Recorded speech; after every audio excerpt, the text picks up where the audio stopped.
Salut à tous, avant que la vidéo ne commence, je tiens à vous dire que Hatchfive a fait cette vidéo, mais cette creepypasta je la préparais depuis des semaines, donc ne criez pas au plagiat. Il a pu la sortir avant moi, car je suis un gros flemmard, qui met du temps à faire des vidéos où on fait quand il en veut. Voilà, j'ai tout dit sur ce, bonne vidéo. Il n'y avait rien de plus simple, pensions-nous. Extraire quelques chromosomes, les séparer les uns des autres, et voilà, ça fait un joli petit humain. Je me demande encore ce qui a merdé. Peut-être un mauvais calcul, une erreur dans le protocole, ou bien encore quelque chose échappant à notre contrôle. Qui peut savoir? Nous nous intéressions, mes collègues psychologues et moi, aux émotions humaines. La colère, le désespoir, la joie. Était-il possible de concentrer un esprit humain sur une seule de ces émotions? Pouvions-nous brider l'esprit de façon à ce que ni la colère ni la peine n'affectent la psyché du sujet? Ceci était théoriquement possible. Je ne vais pas vous expliquer le protocole expérimental. Tout d'abord parce que je ne veux pas que tout ceci se reproduise, ensuite parce que j'ai peur de devenir cinglé si je dois me les rappeler. Ces choses horribles qu'on a faites. Nous étions jeunes et ambitieux, rien ne pouvait nous arrêter et personne n'était dans nos pattes pour nous dire que nous faisions fausse route. Tout ce que je peux dire, c'est que nous avons prélevé quelques cellules souches, nous les avons incubées jusqu'à leur stade embryonnaire, puis nous les avons soumises à de minimes modifications génétiques. L'expérience fut appelée le projet de Lomange. Son but consistait à créer un être qui ne ressentirait que la joie. Mais quelque chose a merdé. Terriblement merdé. La moitié des sujets est morte inexplicablement, sans symptômes avant-coureurs, sans cause apparente. La seconde moitié était, pour la plupart, victimes des malformations. Seuls 3 d'entre eux ont été considérés comme viables. Nous les pensions parfaits. Un nouvel être aux capacités mentales hors du commun grâce à cet état d'euphorie permanente. Leur croissance a été tout ce qu'il y a de plus normal, jusqu'au 8e mois. C'est à ce moment-là que les premiers symptômes sont apparus. Perte d'équilibre, troubles du sommeil et de l'alimentation, mauvaise réponse aux stimuli. Bien évidemment, nous étions paniqués, mais nous ne laissions rien transparaître et nous avons continué le projet. Nous aurions dû nous en arrêter là. Nous aurions dû prendre ces foutus sujets, les euthanasier, les cramer et fermer le labo. Mais on a quand même continué. La situation a empiré. Les mouvements des sujets ont bientôt plus été qu'occasionnels, et ils ne prononçaient toujours pas le moindre mot, même s'ils étaient capables de rire et qu'ils y passaient le plus clair de leur temps. Beaucoup trop de temps. Pas des rires de joie mais plutôt des rires discrets, presque nerveux, et quasiment sans s'arrêter. Peu importe l'intensité de la douleur à laquelle le sujet était soumis, il vous fixait tous en continuant à se marrer, comme s'il se moquait de vous, comme s'il considérait comme inutile toute tentative de le blesser. Nous espérions des sujets une capacité d'apprentissage accrue. C'est tout l'inverse qui s'est produit. Leur développement mental était extrêmement en retard. Ils ne pouvaient maintenir leur attention qu'une poignée de minutes avant de retomber dans leur état d'hilarité. Nous avons toutefois poursuivi l'expérience, espérant que ces symptômes allaient s'atténuer avec le temps.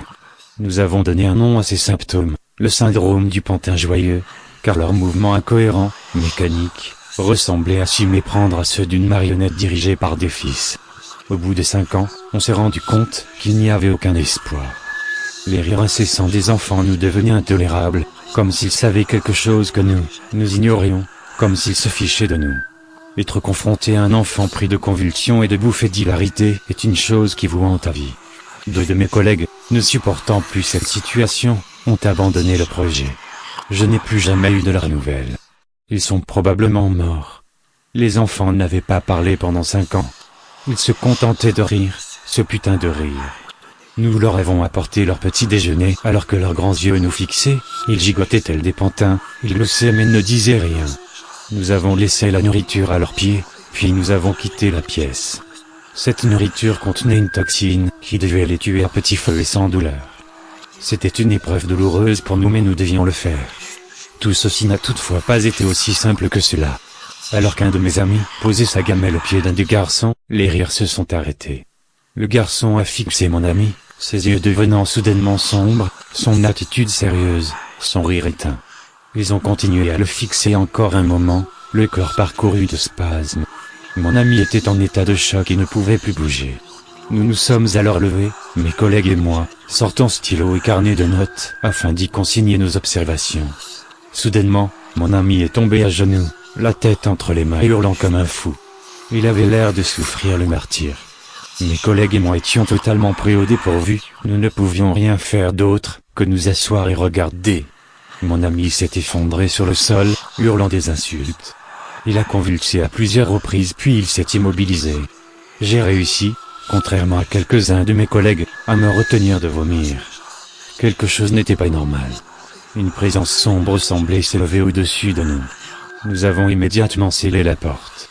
Le garçon s'est alors arrêté pour regarder au travers de la porte, et il s'est mis à rire. Il est tombé à terre, son corps roulant et se convulsant dans un grand rire malsain. Les deux autres sujets ont fait de même. Quelques minutes plus tard, leur crise est passée, et ils se sont relevés, toujours en gloussant, toujours parcourus de spasmes. Les lumières se sont éteintes. J'ai alors entendu un fracas, un bruit de verre qui se brise, des cris. La chose qui m'a le plus terrifié reste ces murmures obsédants, qui se mêlaient au rire étouffé. Quand la lumière est revenue, les sujets n'étaient plus là. Deux de mes collègues gisaient à mes pieds, inconscients, leur corps tordu dans des positions peu naturelles. Du sang s'écoutant de leur bouche déformée. Tout indiquait qu'ils étaient morts. Aucun signe vital n'était visible. Mais, alors que je me penchais vers eux, j'ai pu les entendre rire très faiblement. Je suis alors parti examiner mon ami.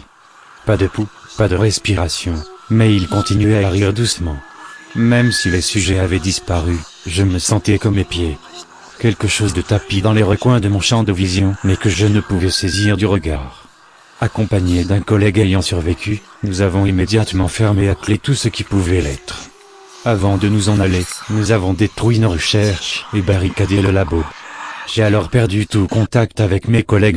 J'imagine qu'ils sont morts. Je continue de me sentir observé. Je continue d'entendre les rires, les murmures dans mes rêves et quelquefois même lorsque je suis éveillé. Lorsque cela m'arrive, je cours. J'abandonne tout et je m'enfuis. Et ceci où que je sois. Je me sens incapable, à présent, de rester plus de quelques jours au même endroit à cause de ça. Ça s'est répandu. On a constaté des symptômes similaires chez d'autres enfants. Je n'ai aucune idée de comment ça s'est propagé, ça ne devrait pourtant pas être possible. Quelqu'un, quelque part a dû modifier le 15e chromosome plongeant par la même occasion les gens dans la joie et les ténèbres.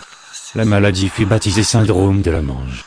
Pour l'instant, cette nouvelle progéniture n'est pas dangereuse. Mais je sais que les sujets originaux continuent de rôder quelque part. Je sais qu'ils viennent me chercher. Je sais qu'ils me retrouveront. J'ai accepté ce fait. C'est ce que je récolte pour avoir essayé de dompter la nature. Je laisse cette lettre en guise d'avertissement. Ils viennent pour vous aussi. Ils viennent pour nous tous. Si jamais vous entendez des murmures et des rires si bas qu'ils semblent inaudibles, alors courez. Si jamais vous avez la sensation que quelque chose se tient à la limite de votre champ de vision mais que vous ne parvenez pas à voir, alors courez. Je vous préviens également. 1. N'essayez pas de dompter ce que vous ne pouvez pas maîtriser. 2. Même un ange peut cacher un démon. 3. Ne cherchez pas à me retrouver. C'en est fini de moi. Groupe d'étoiles, ce manuscrit a été retrouvé dans un laboratoire secret laissé à l'abandon, découvert au cœur d'une forêt d'Alaska. Le laboratoire était composé d'une salle d'observation et d'une salle de confinement. La salle de confinement était barricadée et fermée. L'ensemble du labo semblait avoir été victime d'un incendie. Des traces de sang furent trouvées dans la salle de confinement, ainsi qu'une fenêtre brisée. Nous ignorons encore de quel organisme dépendait l'installation.